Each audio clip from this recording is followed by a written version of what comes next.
一场绵延200万年的雨成就了恐龙。在2.34亿年至2.32亿年前三叠纪时期，地球曾经历了一次非常罕见的潮湿期，这被称为卡尼期洪积事件。在这段时间里，雨季几乎是终年不休，而正是这场绵延200万年的雨，成就了地球上的一代霸主恐龙。由于地球的板块运动，地球表面的陆地分布一直在以非常缓慢的速度变化。在三叠纪时期，地球表面的陆地曾经连成了一片，这片巨大的陆地也被称为盘古大陆。由于盘古大陆太过广袤，来自海洋的潮湿空气无法探入其内部，从而使得干燥少雨成为了贯穿整个三叠纪时期的主旋律，以至于在三叠纪的岩层中充斥着一种代表着干旱的红色砂石。不过三叠纪并不是一直都很干旱，早在20世纪80年代，科学家就发现在三叠纪的红色岩层中存在着一层灰色岩层，其中包含了大量的强降水的痕迹，如淤泥沉积、植物残骸形成的霉泥、流水冲刷形成的圆石头等等。随着研究的深入，科学家发现这种灰色岩层在世界各地的三叠纪岩层中普遍存在。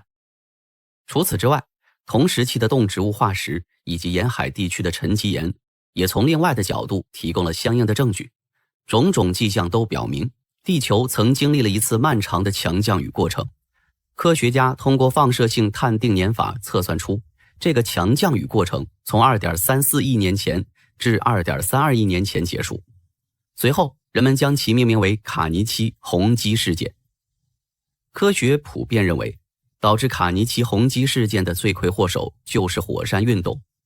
在该事件发生之前，盘古大陆就已经开始趋于裂解，这导致了地球上的火山运动非常频繁，特别是位于盘古大陆西北角的一堆火山的喷发尤其剧烈，而这也被称为兰格利亚大喷发。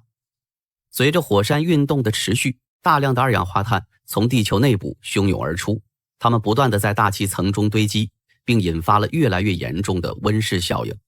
地球的气温也随之节节攀升。高温的天气使得海洋大量蒸发，从而导致了强对流天气在地球上越来越频繁地出现。当地球的气温达到一定程度的时候，雨就变得几乎连绵不绝，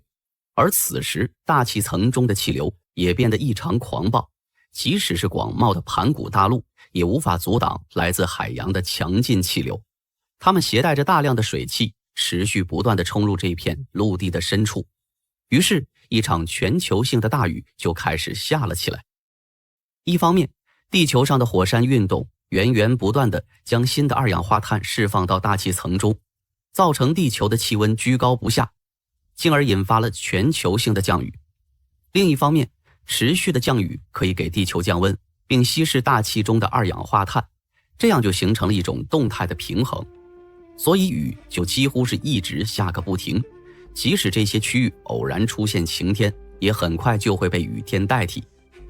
直到200万年之后，地球上轰轰烈烈的火山运动逐渐平息，这场全球性的降雨天气才算是停了下来。在卡尼期洪积事件发生之前，地球陆地上的植物主要是像孑孓、石松这一类较为低矮且易于消化的植物，而当时生活在地球陆地上的脊椎动物则是像水龙兽、喙头龙这一类的动物。此时的恐龙则是被边缘化的角色，其化石数量仅仅是所有陆生脊椎动物的 5%， 根本就配不上地球上的一代霸主这个称号。然而，在卡尼期洪积事件期间，持续不断的降雨让当时地球陆地上的主要植物遭受重创。与此同时，像松树、柏木、杉树这一类耐水的裸子植物却在短短几十年内就迅速崛起，它们在地球上不断的扩张，形成了一片片茂密的森林。相对而言，裸子植物长得更加高大，其植物纤维也更加粗糙，于是当时在陆地上占主导地位的植食动物就面临着一个尴尬的局面，那就是明明身处于一大片生机盎然的植物之中，但偏偏找不到适合自己的食物，因为它们无法啃食到位于高处的嫩叶，而它们能够啃食到的植物枝叶却含有粗糙的植物纤维，以至于它们无法有效的消化。在这种情况下，这些无法获取到足够食物的植食动物就纷纷死亡，这又导致了以它们为食的食肉动物日渐式微。然而，这对于恐龙来讲，这却是一个绝好的机会。恐龙是可以用双足来直立行走的，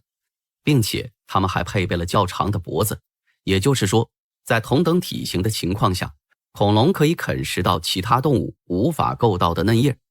更重要的是，相对于其他动物而言，恐龙的牙齿与消化系统更加发达。科学家还在化石中发现，当时恐龙的胃中就存在着用于研磨食物的胃石，而这可以帮助恐龙更加轻易地消化裸子植物的植物纤维。凭借着上述的优势，恐龙在卡尼期宏基事件期间出现了井喷式的发展，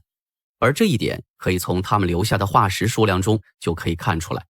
化石证据表明，在卡尼期宏基事件结束之后，恐龙的化石数量在所有陆生脊椎动物中所占的比例，从之前的 5% 一路飙升到 90%， 并且表现出了迅速多样化的趋势。食肉恐龙也已经出现。在此之后，恐龙就在地球上一发不可收拾，它们很快就占据了因为卡尼期宏基事件而空缺出来的生态位，进而成为了地球上的一代霸主。由此可见，正是这一场绵延200万年的雨，成就了恐龙的传奇。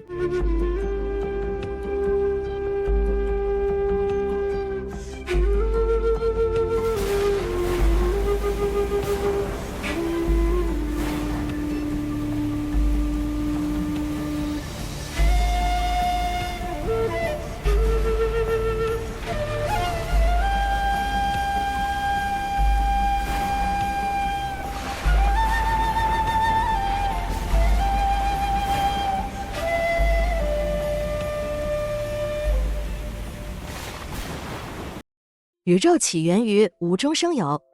那么宇宙大爆炸之前到底发生了什么？超越光速就能回到过去，远没那么简单。若人类消失100万年后，外星人来到地球，会发现人类曾经的文明吗？假如飞船以1亿倍的光速一直飞行，能飞出宇宙吗？第一个人究竟是如何诞生的？人类到底来自何处？让人类汗颜的高级宇宙文明，它们到底在哪里？地球上的海洋面积占地球面积的 70%， 这么多水到底从哪里来的？来吧，关注本频道，带你一起解开宇宙之谜。